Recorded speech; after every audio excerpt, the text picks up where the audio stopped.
Halo, saya akan membahas Anies ya. Tuh, Anies menawarkan yaitu lihat rekam jejak. Karena yang lain belum memulai dan baru Anies dulu yang memulai, maka saya akan melihat rekam jejak Anies. Anies dikatakan pandai. Pandainya terletak dalam hal apa? Ayo kita urai. Menurut saya ya ini ya ditinjau menurut sejarahnya dia dan sejarah bangsa ini. Sejarah dia dikatakan bahwa sejak SD sampai dengan SMA dia selalu mendapat juara. Nah, ini kita tidak tahu, tapi katanya kan demikian. Dan dia selalu menjadi ketua OSIS.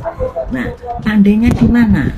Kita tidak tahu. Sebab apa? Sebagai ketua OSIS, sebagai OSIS, maka keterlibatan Bapak Ibu guru masih ada. Pertanyaannya, pandainya di mana? Kita tidak tahu ya, terletak di mana, karena Bapak Ibu guru masih terlibat. Kemudian menurut sejarah ya, sejarah bangsa ini dikatakan Anies bahwa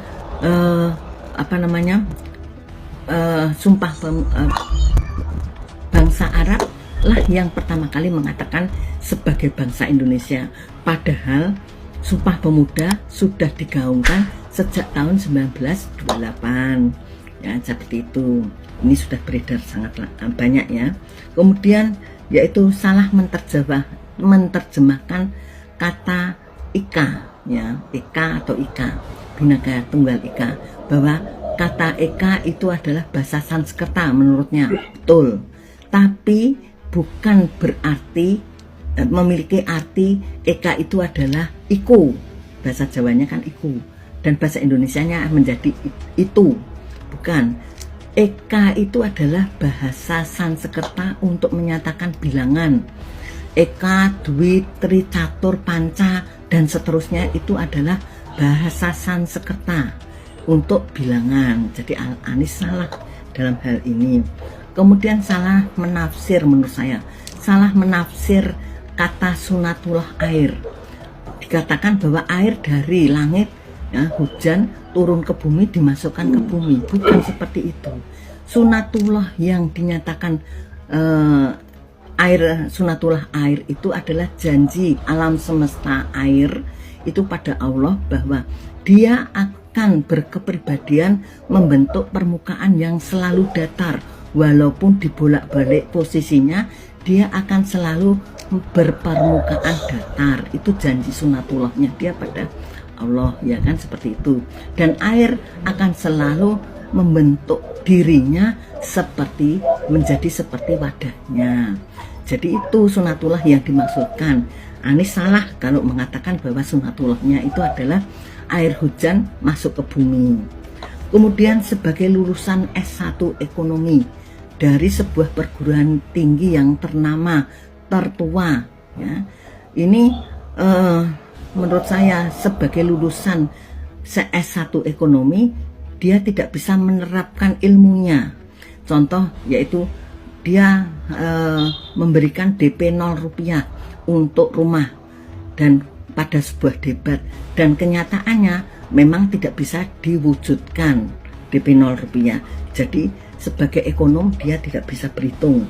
Kemudian menerapkan manfaat dana besar ya, peruntukannya untuk apa dia tidak bisa ya. Contohnya adalah dana besar digunakan hanya untuk membeli lem, pensil, pulpen, helm proyek anak SD, habisnya sampai miliaran. Seperti itu. Sebagai ekonom dia tidak pas ya penggunaan dananya. Kemudian menyatakan mobil listrik itu menghasilkan emisi karbon. Salah. Mobil listrik itu tidak menghasilkan emisi karbon ya. Jadi itu salah besar. Kalau toh itu adalah tulisannya orang lain sebagai orang pandai, maka harusnya tidak diucapkan, itu dicoret ya, dicoret, diganti, atau ya tidak dibaca. Kenyataannya kan tetap dibaca dan itu salah. Kemudian salah dia salah tidak dapat melihat kejanggalan adanya dana fiktif sertifikasi dan dana fiktif pensiunan di lembaga pendidikan pada saat itu dia menjadi menteri. Kemudian dia selalu membuat laporan kelebihan bayar sebagai seorang lulusan ekonomi. Itu laporannya selalu kelebihan bayar. Harusnya kalau misalkan dia kelebihan bayar kesalahan itu 1 kali itu tidak masalah, tapi kenyataannya dia lakukan berkali-kali, berulang-ulang ya. Terus pandainya di mana? Penghargaan yang diperolehnya ketika menjadi gubernur DKI, dia mendapat penghargaan tentang tata kota yang diajukan adalah kota lama, sedangkan kota lama itu adalah hasil karya yang sudah dibuat oleh gubernur sebelumnya, kan seperti itu. Mungkin ditambahi sana sini saja sama dia ya. Jadi yang diajukan adalah kota lama. Kemudian dia mendapat penghargaan tentang polusi udara ya, polusi udara di Jakarta. Pengajuannya yaitu ketika pandemi ya. Jadi ini tidak match ya, tidak cocok ya, jelas ya, kan gitu ya, jelas ya, ketika pandemi. Kemudian hasil karya sejatinya adalah yang dia buat adalah waring ya, patung getah getih, kemudian sumur resapan, jalur pejalan kaki. Nah ini jalur pejalan kaki itu kosnya sangat mahal sekali ya, sebagai jalur bukan pejalan kaki, sepeda, sebagai jalur sepeda itu lapisannya itu lapisan sangat tebal dan mahal ya, hanya digunakan untuk jalur sepeda. Kosnya kan seperti itu karena lapisannya dapat digunakan untuk kendaraan roda 4 ya. Kemudian keranjang batu, patung roda, JIS, Taman Ismail Marzuki yang dibongkar, penyeberangan yang dibongkar, kemudian genting yang warna-warni dan mengubah nama rumah sakit menjadi rumah sehat, mengubah nama-nama jalan, itu yang dilakukannya. Lalu pandainya di mana ya. Jadi kesimpulannya menurut saya bahwa Anies itu sebetulnya pandai berbahasa Inggris sekaligus pandai membuat jorgan-jorgan saja. Jorgan yang selalu dipakai adalah narasi, gagasan, dan karya, atau dibalik-balik ya, gagasan, narasi, dan karya. Itu yang karyanya saya tidak tahu. Manakah karya hasil orang pandai itu yang dilakukan oleh Anies ya. Jadi seperti itu. Jadi saya tidak tahu apa kehebatan Anies ya, dari jorgan-jorgan itu ya, karya apa saya tidak tahu. Mungkin kalau ada yang punya pendapat lain silahkan berkomen ya di video saya ini. Dadah. Anies kritik kebijakan Jokowi. Pengamat, bentuk upaya untuk tunjukkan karakter perubahan. Bakal calon presiden dari poros koalisi perubahan Anies Baswedan menyampaikan kritik terhadap pemerintah dalam pidato politiknya, salah satunya soal kebijakan subsidi mobil listrik. Anies menyebutkan bahwa subsidi mobil listrik tidak tepat karena justru akan menambah kepemilikan mobil pribadi dan akan menambah kemacetan. Hal ini lantas mengundang banyak reaksi dan tanggapan, mulai dari pengamat hingga para menteri Kabinet Presiden Jokowi.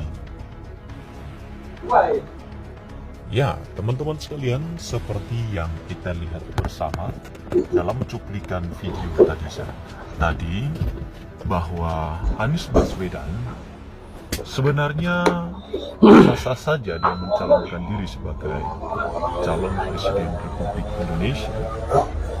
Namun yang perlu kita garis bawahi adalah apakah yang akan dilakukan oleh Anies Baswedan ketika nanti terpilih menjadi presiden Republik Indonesia. Apakah perubahan-perubahan yang akan dikerjakan oleh Anies Baswedan? Karena apa yang sudah dikerjakan oleh Joko Widodo saat ini, Presiden Republik kita, Presiden Republik Indonesia, Baik para sahabat sekalian, demikianlah satu buah video yang coba saya reaksi pada kesempatan kali ini, di mana seperti kita lihat bersama tadi adalah satu video dari seorang ibu yang coba membuka tabir atau yang selama ini sering disampaikan Anies adalah soal rekam jejak, dan ibu pemberani tadi mencoba membuka rekam jejak Anies sejak dari TK hingga perguruan tinggi. Seperti apa beliau, apakah memang kenyataan seperti yang disampaikan atau ada hal lain yang tersembunyi di balik itu semua. Dan tadi sudah diungkapkan secara rinci oleh ibu tadi, dan ini menjadi pengetahuan untuk kita sekalian. Apakah sesungguhnya yang dibanggakan Anies adalah rekam jejak itu benar, dan tadi kita sudah lihat bersama.